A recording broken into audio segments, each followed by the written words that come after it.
Well, despite the fact that the first Vice President Riek Machar and other co-accused are ongoing with the legal proceedings against them over what happened in Upper Nile earlier this year, it is important to note that there are still hostile activities ongoing in South Sudan currently. In this video, I'm going to tell you about an attack that happened just hours ago against the South Sudanese Defense Forces by a coalition of the National Salvation Front and the SPLA-IO. This has led to the displacement of more than 30,000 civilians, as well as scores having lost their lives. Well, this is Bonafide. If you haven't subscribed, kindly subscribe and hit that notification button so that when I release something new on South Sudan, you get notified as soon as possible.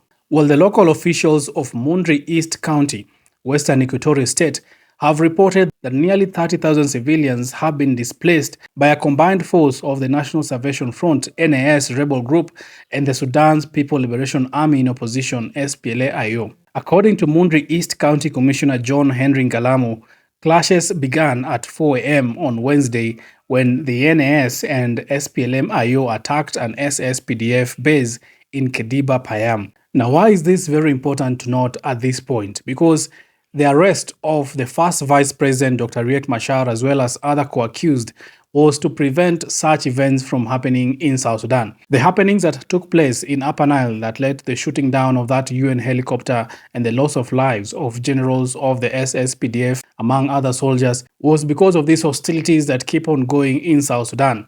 And that is the reason as to why the government of the day saw it wise to detain the first vice president. And right now, he is in court.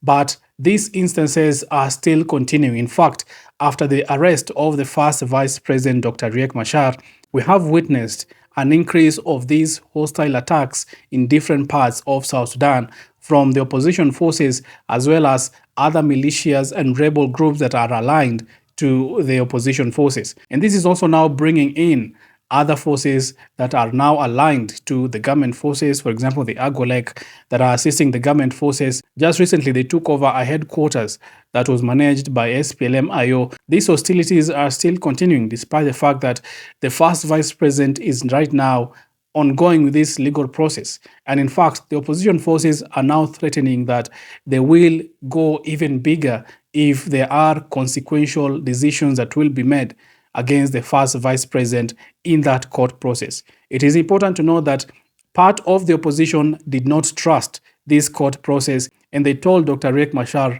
not to participate in this court process, that a participation of this court process will not be fair to Dr. Riek Machar because they don't trust the entire judiciary system in the country. But as events will have unfolded, the first vice president decided that he will take part or participate in the court process. Just this week, earlier this week, the first vice president appeared in court to participate in the court proceedings, despite the fact that right now the court proceedings have been halted because the court needed time to consider written submissions from both sides on the licensing issue as well as a separate fundamental defense challenge to the court's jurisdiction that was raised on Tuesday. The first vice president has decided to go through the legal proceedings, while at the same time, there are people who are aligned to the first vice president that are taking on a military action against the government of the day. We have seen some collaboration between the SPLA-IO with the White Army, as well as the SPLA-IO has also had some collaboration right now, as we are reporting in this particular video, with the National Salvation Front.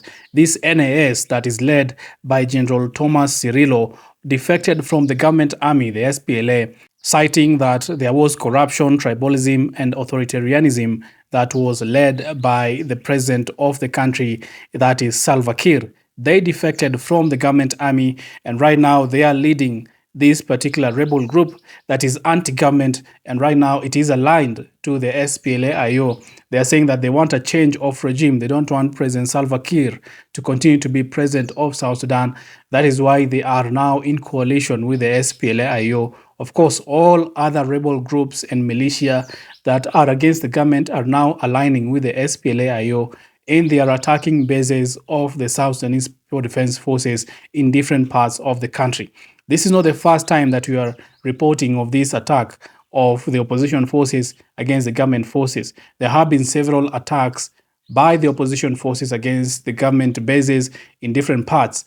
as a message from the opposition that they are not satisfied with the way that the first vice president, their leader, has been treated. They're not satisfied with the court proceedings that are ongoing. And this is a mark by the opposition forces in the country to say that the revitalized agreement is not working anymore, that the revitalized agreement has been broken by the fact that the first vice president has not been consulted in the different changes in government that have been infected in South Sudan since his house arrest earlier in the year. But these attacks have not been one-sided. In fact, there have been very heavy attacks from the South Sudanese Defense Forces against the opposition forces. There have been attacks to their bases, as well as there have been attacks in different clusters where the opposition forces have heavily been residing from. Remember the time that the government used helicopters to bombard the opposition stronghold. Remember the time that the government earmarked different places saying that these are opposition stronghold,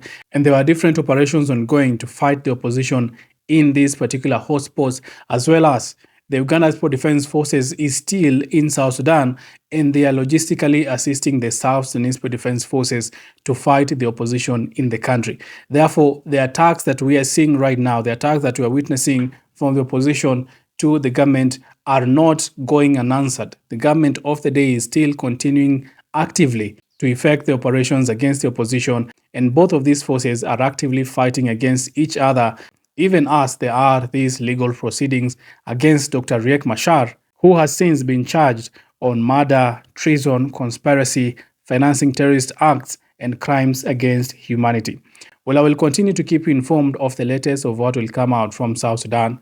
Right now, that the opposition forces are actively attacking government bases in different parts of the country, as well as the legal proceedings of the first Vice President, Dr. Riek Machar, and other co-accused. Keep it bona fide.